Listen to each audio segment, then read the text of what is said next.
3 ans exactement après la Gaza Freedom March qui a occupé le trottoir derrière moi pendant une semaine. Nous revenons de Gaza où nous avons passé une semaine. C'est donc dire que la situation a été bouleversée en 3 ans. Évidemment, elle l'a été grâce aux événements en Égypte, au soulèvement du peuple égyptien qui a renversé Moubarak. C'était Moubarak qui nous avait empêché il y a 3 ans même de partir du Caire, qui avait interdit que les autobus nous emmènent à Gaza.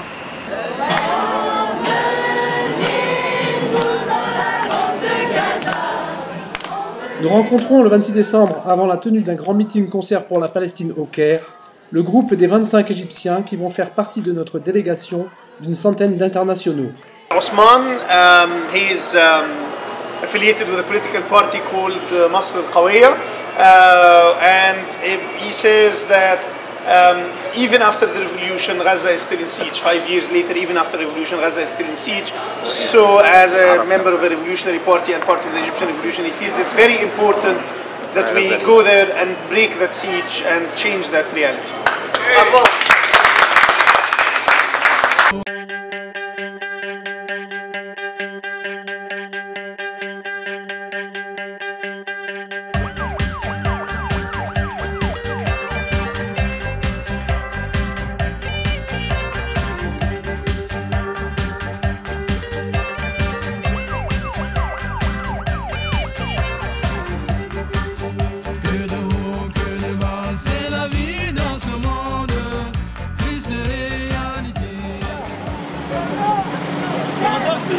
Colette Dupéret. Paul Dupéret. Stéphanie Malavar.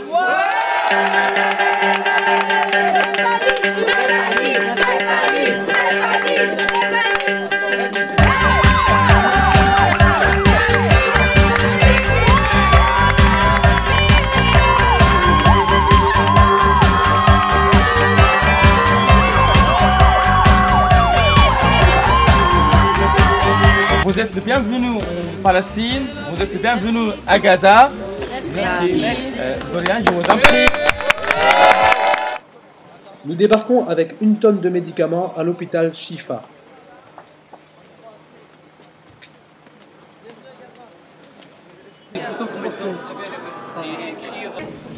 Que vous nous avez demandé, qui vous manquait ici à l'hôpital Shifa, 2 distracteurs qui permettent de consolider et de réparer la mâchoire, aussi bien un distracteur pour enfants pédiatrique qu'un distracteur adulte.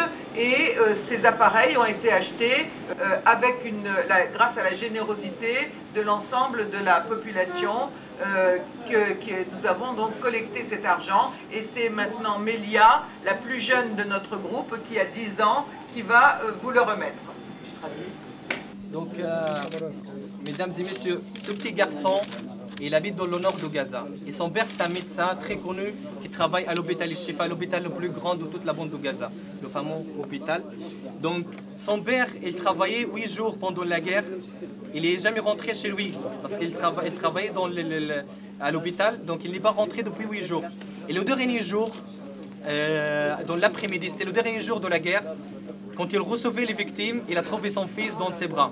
Oh là là. Cet étage, il y a 22 lits, et lorsqu'il y a, vous voyez, 22 lits, c'est pas suffisant du tout. Lorsqu'il y a une guerre ou une agression, ils mettent les blessés et les martyrs ici par terre, où on est maintenant. Donc lorsqu'il y a par exemple 500 blessés, ils sont là par terre, allongés par terre. Donc à gauche, à droite, ce sont les chambres des malades. Et les domaines qui souffrent plus de cette coupure d'électricité, c'est souvent le domaine médical.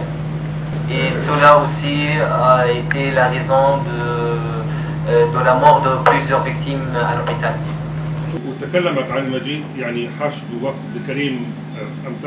Et elle a dit qu'il allait amener une grande délégation avec elle. Mais franchement, je n'attendais pas ça.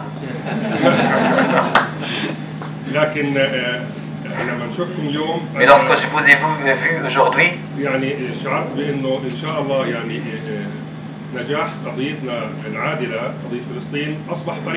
j'ai senti qu'on a gagné et que j'ai senti que notre liberté s'approche.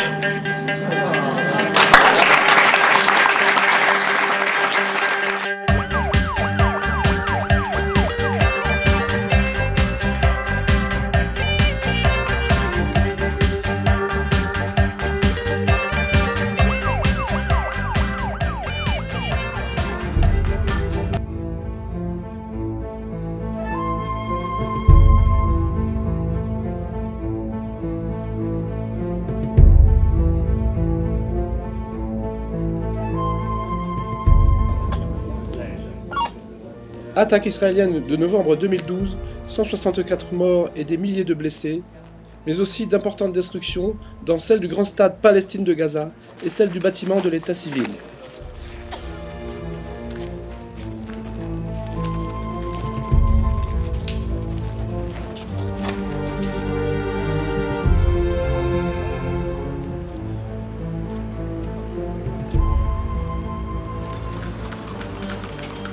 Samedi 28 décembre, rencontre avec les élèves et les enseignants de l'école primaire Hassan al-Basri dans le centre de Gaza.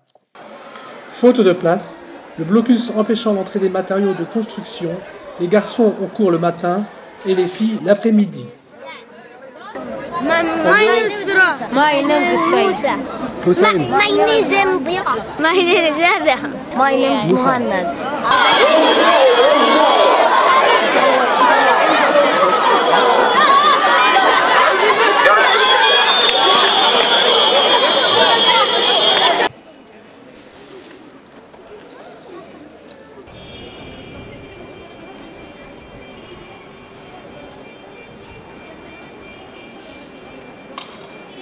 Nous leur remettons les dessins réalisés pour eux par des enfants d'une ville du nord de la France.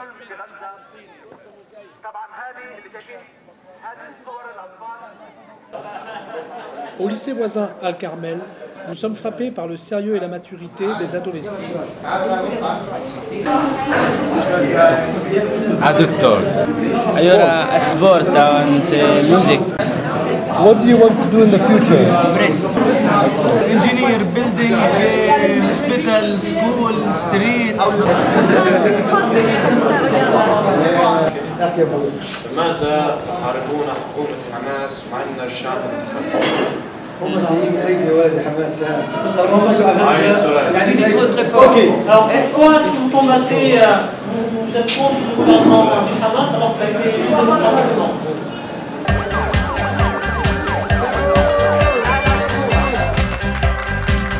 Le directeur du lycée nous remet un souvenir, un tableau fait par des lycéens.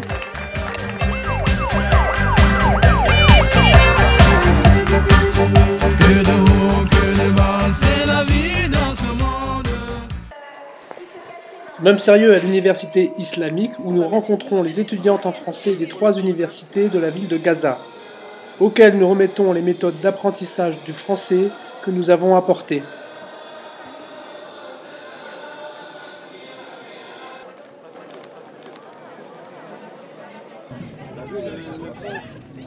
Nous nous rendons le même jour au camp des réfugiés de Khan Younes, au centre de la bande de Gaza. Pendant la dernière guerre de novembre, cette maison, ça c'est tout récent alors. Pour une maison de 3 étages, comme vous voyez, ça a été rasé au sol.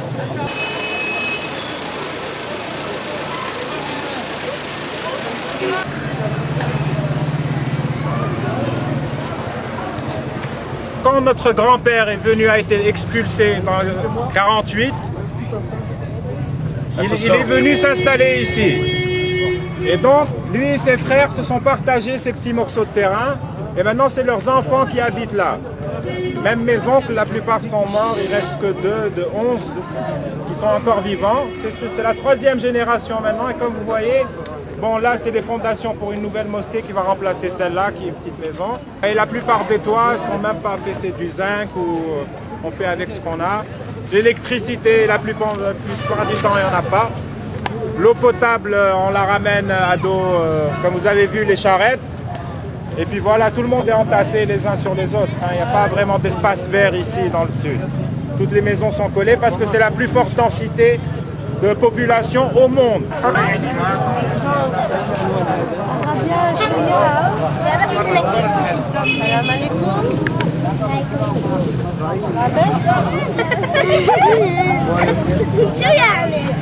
شوية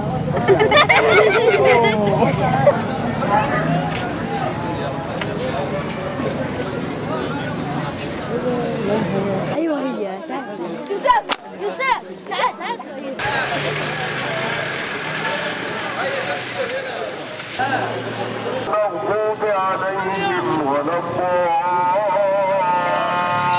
Visite de la forteresse turque construite par l'émir Younes qui a donné son nom à la ville. Et le soir, Souleymane Baraka, célèbre astrophysicien, président de la chaire d'astronomie de l'UNESCO, nous offre une séance d'observation du ciel, Jupiter avec ses 4 lunes, quand les F-16 et autres engins de mort israéliens ne quadrillent pas l'espace aérien.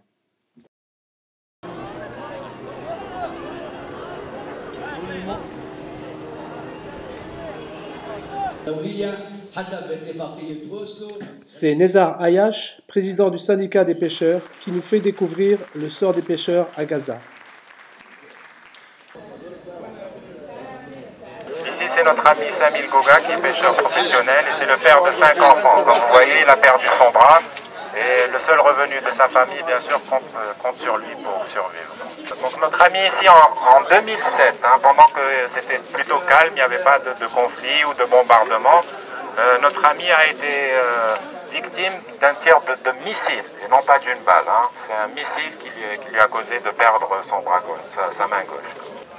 Donc, notre ami Mahmoud ici a aussi été victime d'attaques israéliennes. Donc, voilà, il a été poursuivi par les navires israéliens, on lui a tiré dessus. Donc ça c'est juste une goutte dans la mer, ce qu'on vous présente de toutes les souffrances des pêcheurs palestiniens.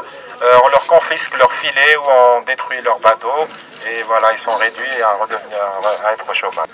Donc peu importe la distance de la côte en fait, les Israéliens ne respectent aucune distance, que ce soit vers le nord, vers le sud ou en profondeur. Et à travers vous, on aimerait faire un appel à la communauté internationale pour retransmettre toutes ces souffrances des pêcheurs palestiniens.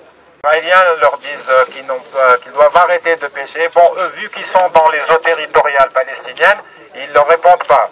Et la conséquence, c'est qu'on leur tire dessus et qu'on leur demande de sauter dans l'eau. Peu importe s'il y a des requins ou si l'eau est froide, ils sont obligés de se jeter à la mer, sinon ils se font tirer dessus avec leur bateau. Donc ce monsieur est en train de dire qu'il a été arrêté. On lui a confisqué ses filets trois fois consécutives. Et il était dans une zone autorisée, mais peu importe où qu'on soit, même si on est juste au bord, on n'est jamais à l'abri des attaques israéliennes.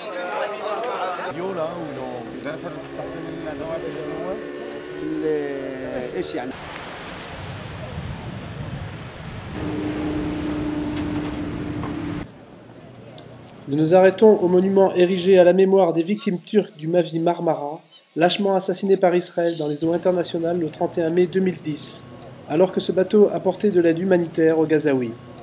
Et nous rendons également hommage au militant italien Vittorio Arrigoni, assassiné à Gaza le 15 avril 2011.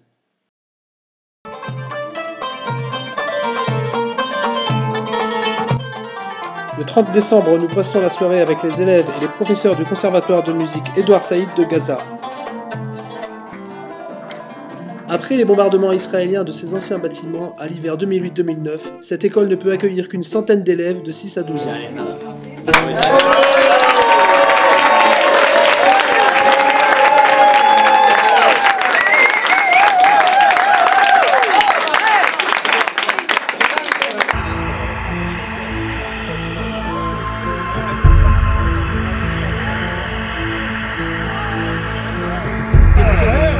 Mes amis, il y a un mois, on ne peut pas arriver ici. C'est grâce à la résistance qu'on a ici. طب احنا بدنا نخش نحرر يا محمد بدنا نحرر يا محمد اللي ورانا هذا اللي احنا قاعدين فيها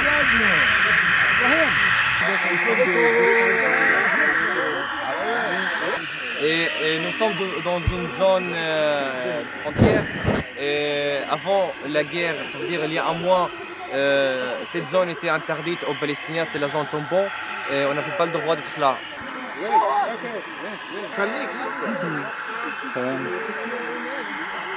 Yes, yes, here. That's right. C'est bon. De la population dans la bande de Gaza parmi les plus élevées densités au monde. C'est plus que 4600 habitants pour un kilomètre carré. Et si on part de la terre agricole à peu près 30 km², et si on part de cette zone tampon, si Israël a confisqué l'accès à une partie très importante qui représente plus que 20% de terre agricole, donc c'est une perte économique énorme par rapport à l'économie palestinienne aussi, mais par rapport aux agriculteurs. Il part de la souffrance quotidienne. l'objectif israélien, ce n'est pas seulement l'arrachage des arbres fruitiers, mais la destruction totale. La destruction totale des bâtiments, des arbres, du type de sol, la destruction de la volonté d'un peuple qui vit à résister. Donc l'objectif, c'est une destruction totale, d'obliger les agriculteurs de quitter leur territoire pour garantir une zone de sécurité énorme pour leurs soldats. Donc il a parlé qu'il y avait beaucoup des agriculteurs qui ont été blessés, même plusieurs fois, parce qu'ils ont refusé à quitter leur territoire, leur terre. Elle dit que cette zone a été plantée par des agrumes. Tous les arbres ont été arrachés. L'âge des arbres, quand ont été détruits ou arrachés, était 50 ans.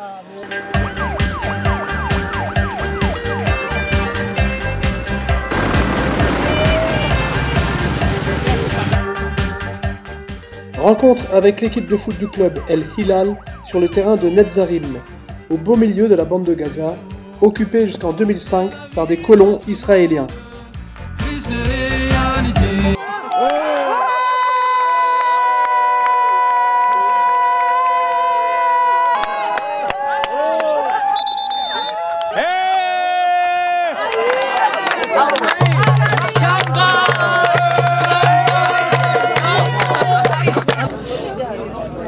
Foto!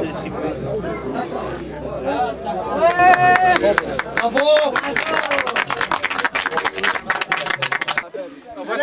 ما فيش حد فاهم الشيء.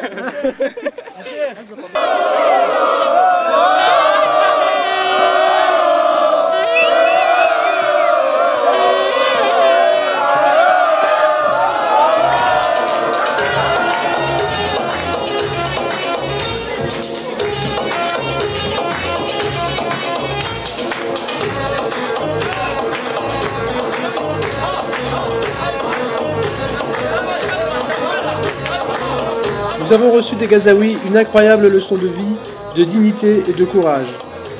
Nous n'oublierons pas, leur combat pour la liberté est le nôtre.